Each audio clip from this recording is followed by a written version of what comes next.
awaken from this illusion, and you understand that black implies white, self implies other, life implies death, or shall I say, death implies life.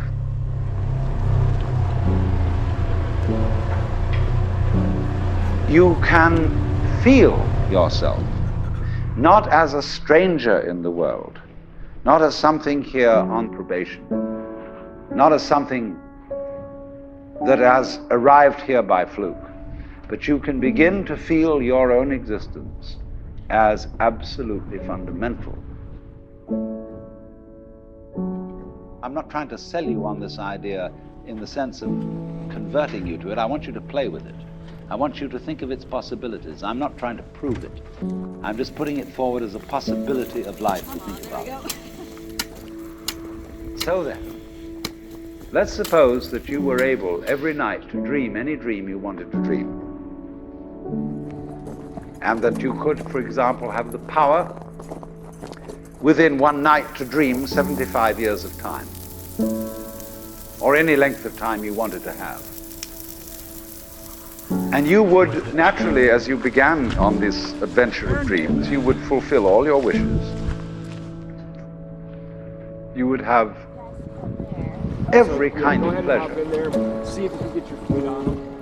And after several nights of 75 years of total pleasure each, you would say, well, that was pretty great. But now let's have a surprise. Let's have a dream which isn't under control. Well, something is going to happen to me that I don't know what it's going to be. And you would dig that and come out of that and say, wow, that was a close shave, wasn't it? Then you would get more and more adventurous, and you would make further and further out gambles as to what you would dream. And finally, you would dream where you are now. You would dream the dream of living the life that you are actually living today.